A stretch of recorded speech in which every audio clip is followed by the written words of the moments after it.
There are so many mysteries in life, and none more so is where we came from.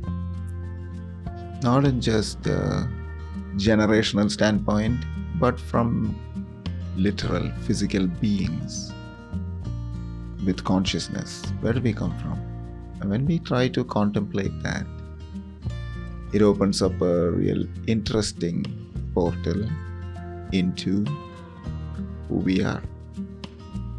So in today's episode on Sci-Spy, where we actually ask the question, is it science or is it spirituality? So this is our third episode. We are taking a bit of a turn. So the first two episodes we were intensely practical. Breath work we did. We can do it in our car. Self-compassion you can practice before bed.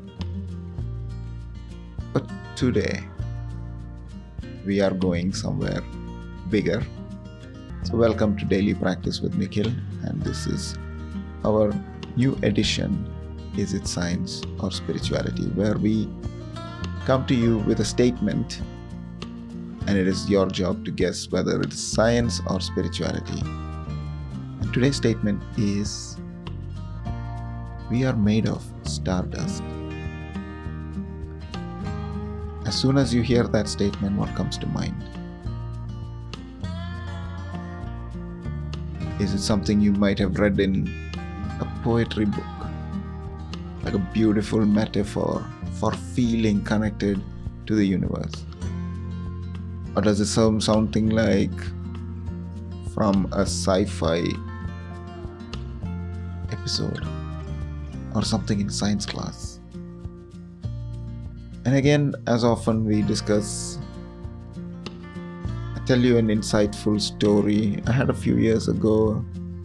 I was lying on my back. Actually, I was lying on a field in the middle of nowhere,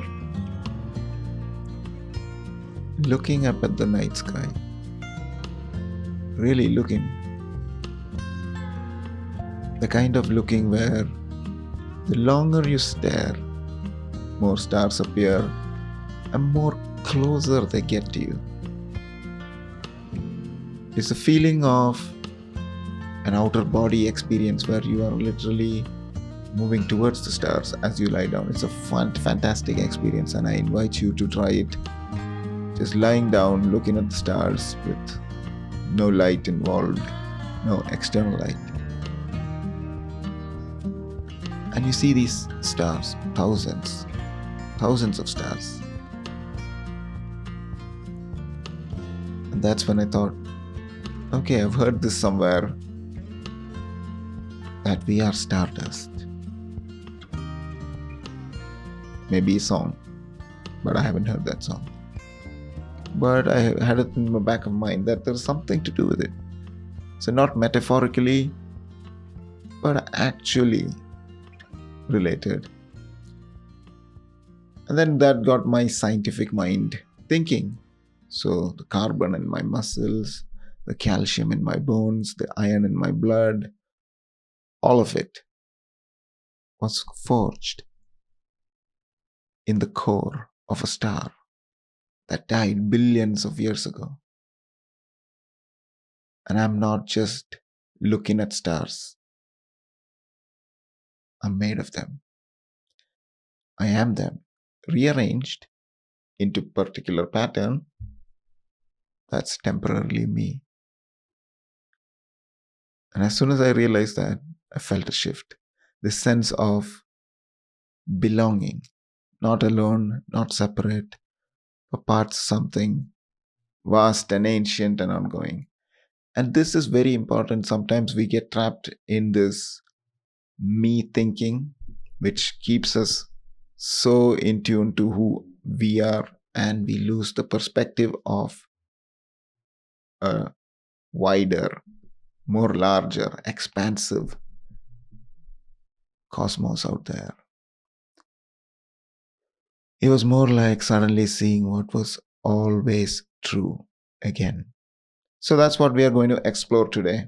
the relationship between knowing something intellectually and feeling it in ourselves, between scientific fact and spiritual insight.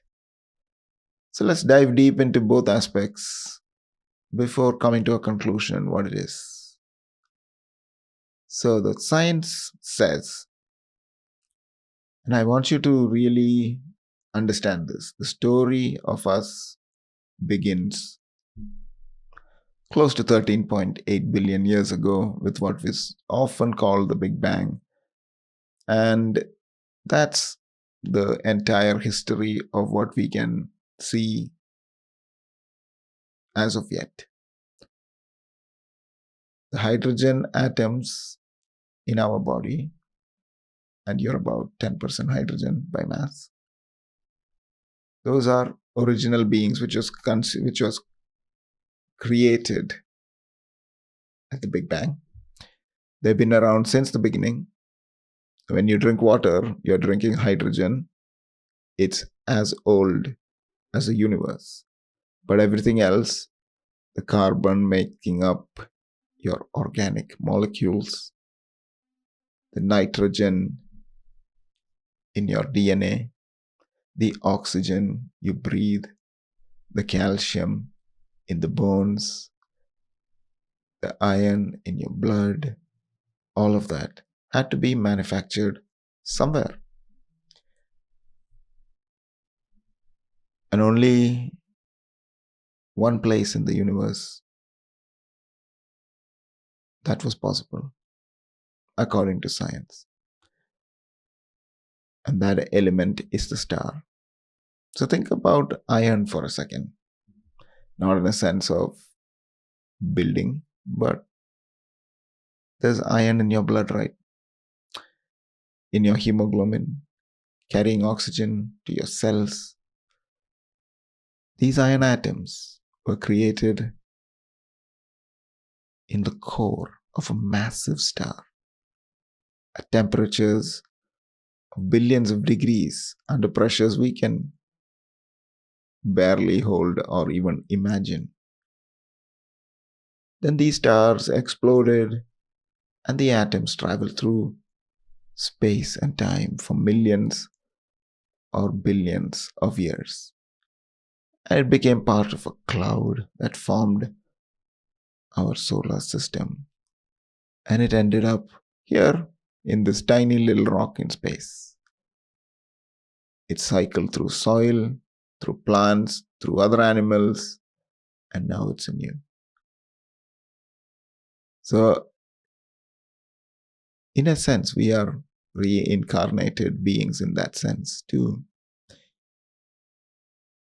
Carrying oxygen through your body so you can be alive right now, listening to this. So every single atom in your body has a story like that. You're not just connected to the universe. You're made of the universe. There's no line where you ends and the universe begins. That boundary is conceptual, not physical. And here's what really got me. This is ongoing. You're not fixed thing. Right now, you're breathing oxygen from the air. Oxygen was made in a star. You're drinking water, hydrogen from the Big Bang. You're eating food. Carbon and nitrogen cycle through countless life forms. Atoms are constantly flowing through you. The you that exists today shares 98% of all the atoms with the you from a year ago, not 100%. So you're not a thing. You're a process, a temporary pattern in the flow of matter and energy through the universe. This isn't mysticism. This is actual physics and biology and chemistry. These are things which we understand. And scientists sometimes call the overview effect what astronauts experience when they see Earth from space. They report this profound shift in perspective. The boundaries between countries disappear, the conflicts seem petty. There's just this one living planet, this one interconnected system. And here's the funny thing, you don't need to go to space to have that perspective shift within you. You can have it right now, sitting where you are. Because the facts support it, you are not separate. You are the world. You are the universe in its constituents, temporarily rearranged. So with this profound insight, I was like, okay, what does the spiritual teachings have to say about this? And now the spiritual teachers didn't disappoint either. They knew something more deeply true, but about interconnectedness. How did they know? And it comes down to, again, direct experience through meditation and contemplation, through really paying attention to the nature of reality. They had insights that kind of matched what the scientists and the researchers and all the people who do amazing work would later discover. And you may have had this when you sit in a meditation long enough, really still, really present, something interesting happens. The boundary between self and others start to feel less rigid. You notice, where exactly do I end and the world begin? You're breathing air. Is the air you? Once it's in your lungs, is it you? When you exhale, is it still you? You're eating food. When does that food become you? When you swallow it? When it's digested? When it's in your cells? And the more closely we look, the harder it is to find a clear boundary. We are in constant exchange with everything around us. Matter, information, energy. It's all flowing through us consistently and constantly.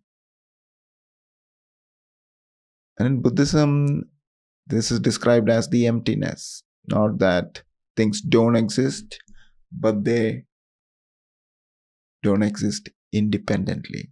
Everything is empty of separate, independent self-existence. Everything exists only in relationship to one another.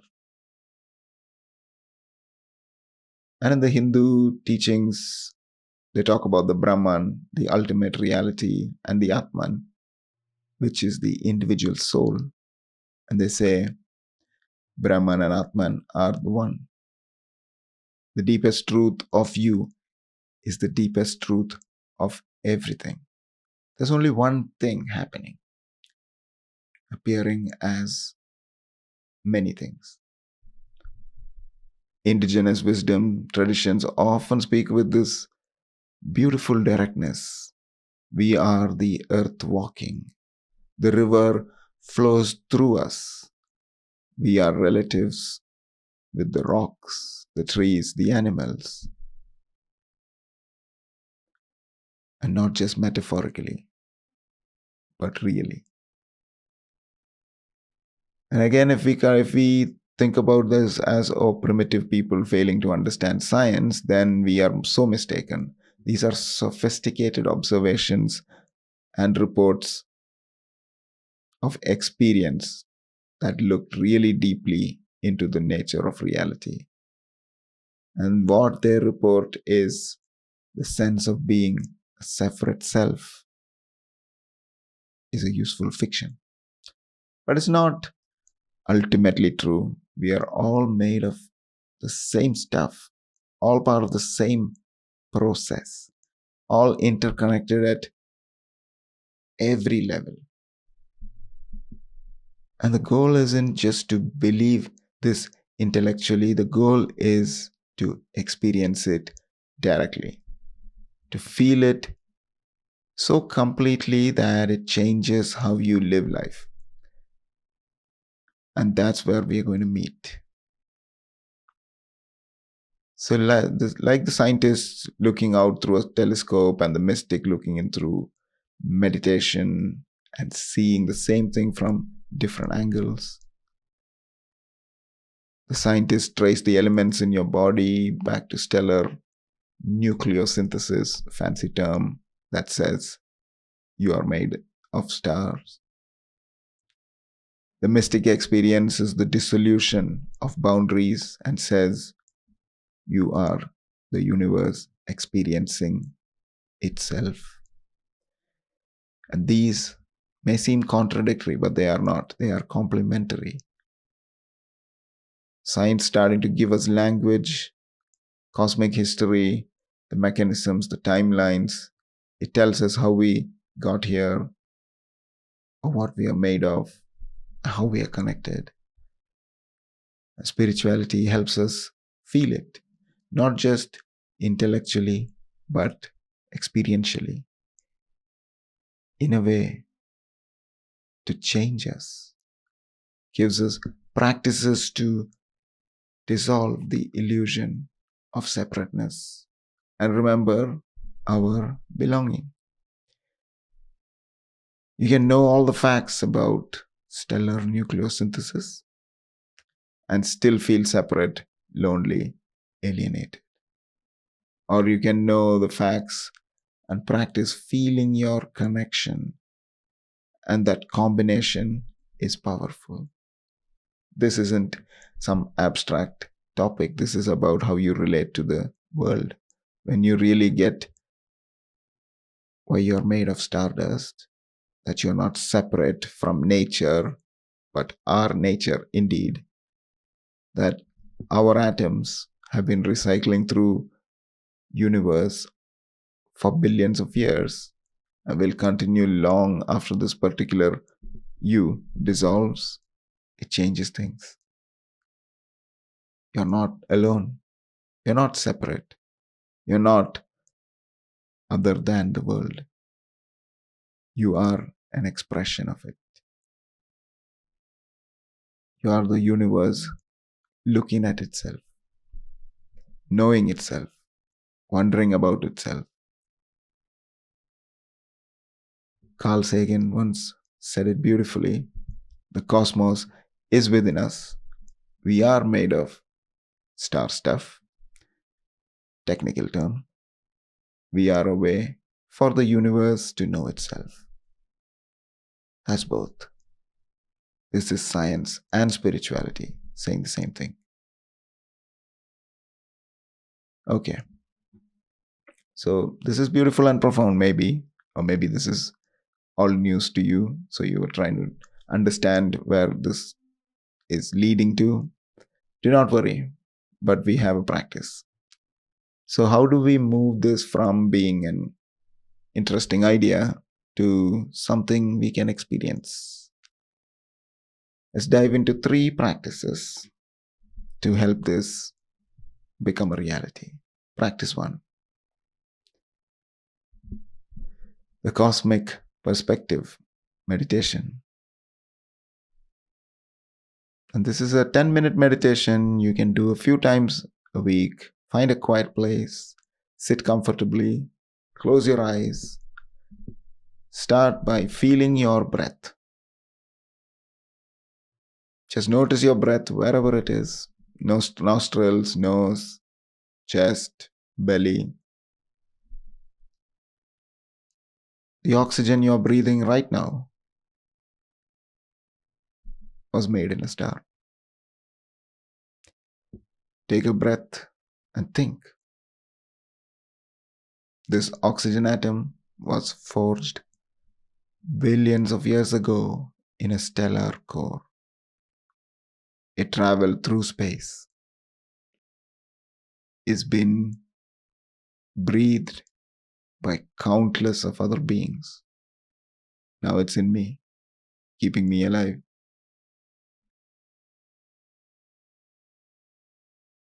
The calcium in your bones right now, feel your bones, maybe even sense it,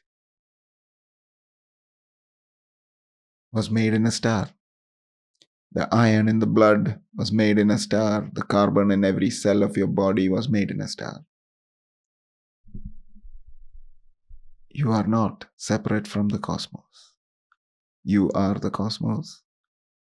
You are made of the same stuff as everything. The trees, the mountains, the oceans, the planets, and the stars themselves. Your atoms have been around for over 1 billion years. They've been part of rocks, water, air, plants, animals, and the rest.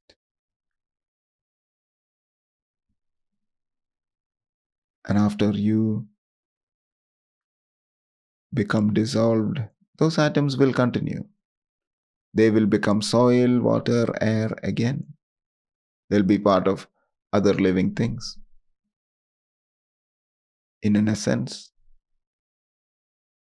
these atoms are immortal. Sit with this, not as an idea, but as a felt sense. You are stardust that became aware of itself. You are the universe experiencing itself. Notice how this feels.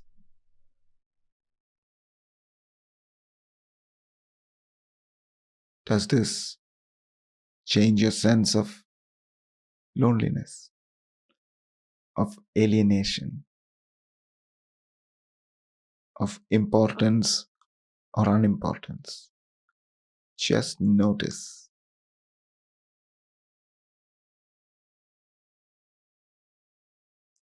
I invite you to take a couple of deep breaths here in this moment as you sit with this idea. Sit with this felt sense that you are stardust that became aware of itself. You are the universe experiencing itself.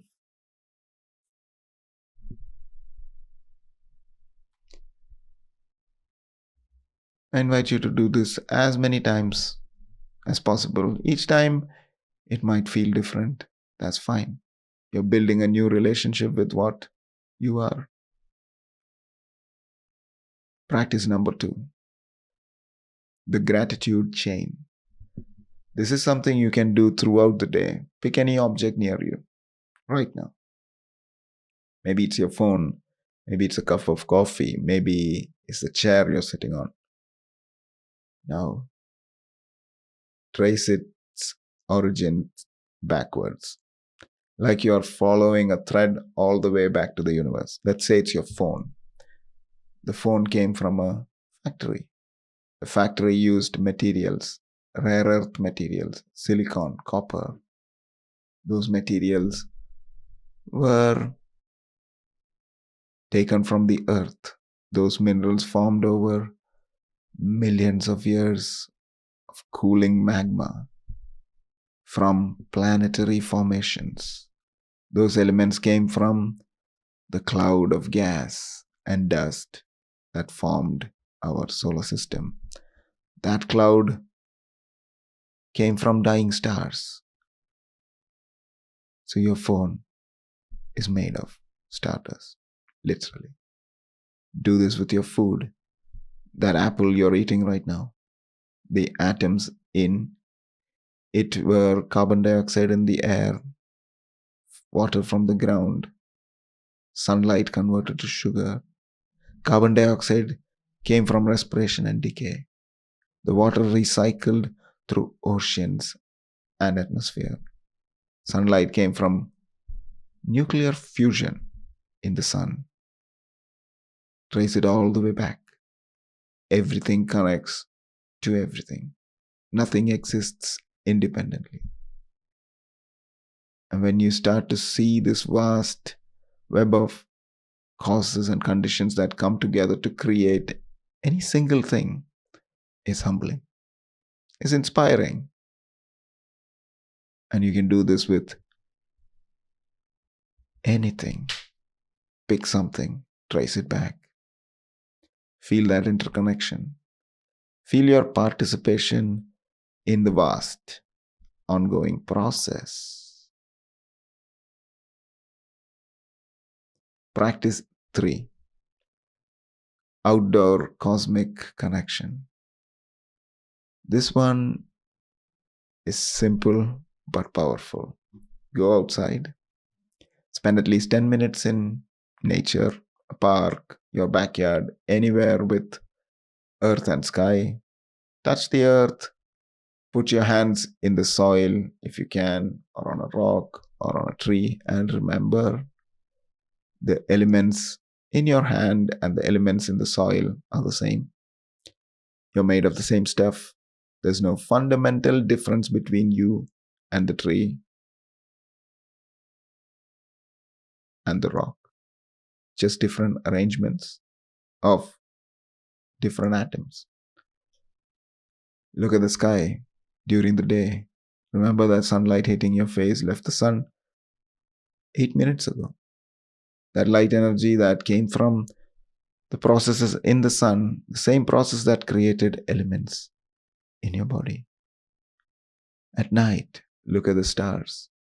Those stars are your true ancestors. The atoms in your body came from stars like those. You're related. Take deep breaths. The oxygen coming into your lungs, the carbon dioxide going out, that's you participating in the planetary respiratory system. Trees breathing in what you breathe out. You breathing in what they breathe out. One system.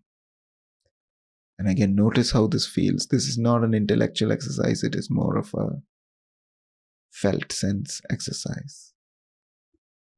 The oxygen in your lungs, the carbon dioxide, all of that is part of you.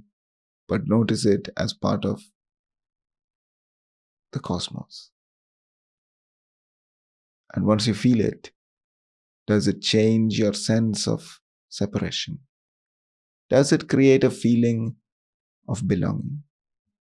Does it make your problems feel a little smaller? Or your existence feel little more meaningful? Just notice. Again, do this once or twice this week. 10 minutes minimum. Let your mind wander. Let yourself feel the connection. And not just think about it, feel it. And pay attention to these things over the next few weeks.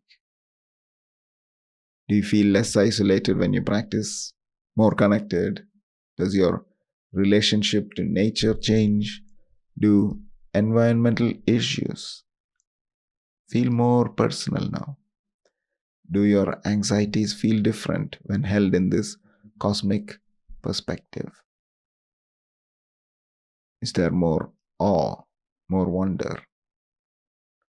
And the goal isn't to transcend your humanity or escape your problems. Is to hold your individual life with a larger perspective. You're still you, with your challenges and responsibilities. But you are also Stardust, temporarily conscious, participating in the universe's ongoing self-discovery. But as we talk about this, we must understand some of the problems we have. Few things people will struggle with. Number one, this may make people feel insignificant. That's understandable. You're tiny compared to the universe, but you are also the universe. The part of it that can wonder about itself. So you are not insignificant. You are the cosmos becoming aware. Another common idea that comes back is this is just intellectual and I don't feel it. And that's okay too. Feeling follows practice. Keep doing meditations, keep contemplating these ideas, the gratitude chains, the outdoor connections, and the felt sense will develop over time.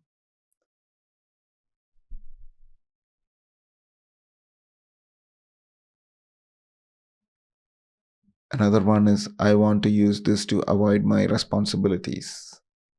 Cosmic perspective is not an escape. You still have to pay your bills, care of people around you, do the work, but you can hold all that within a larger context that gives it different meaning. Another challenge people often have is like, this does not solve any of my problems. It's not meant to solve problems. It's meant to shift consciousness or context. Some problems genuinely become less urgent. Others become more important because you realize your actions affect everything.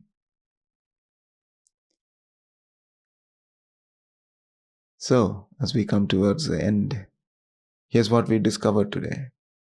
We are made of stardust. It's not just a poetic, spiritual truth, but very hard scientific fact. The mystic and the astrophysicist are describing the same reality. You are not in the universe. You are the universe. Locally concentrated into this temporary form that you call yourself. You are made of the same stuff as stars, mountains, trees, oceans. Everything is interconnected at every level. The changes how you see yourself, how you relate to the world, how you make decisions when you really are not separate from this ongoing cosmic process. So here's a challenge for the week, challenge for the day. Pick one of those three practices, the cosmic perspective meditation, the gratitude chain, or spend time outside. Feel the connection. Notice what shifts and see what happens. Please feel free to comment, share these ideas with everyone around you. And let's bring this to as many people as possible to help them realize that they too are not just individuals, they too are part of this cosmic dust. Until then, look at the stars, touch the earth, remember what you're made of. You're not separate from the universe. You're not a stranger here. You are home.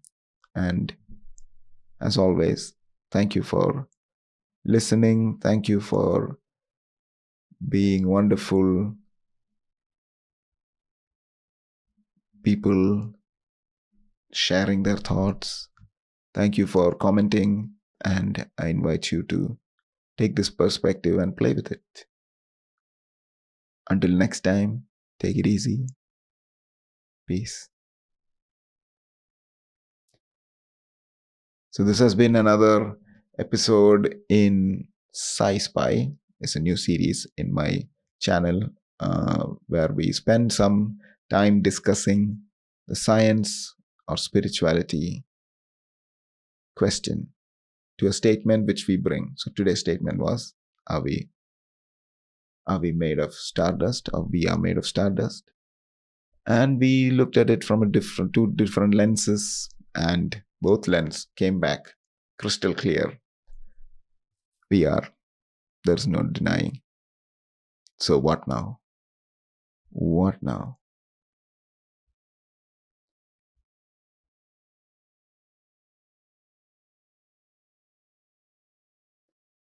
Absolutely. This is it. So wonderful perspective to have, wonderful reflection to practice.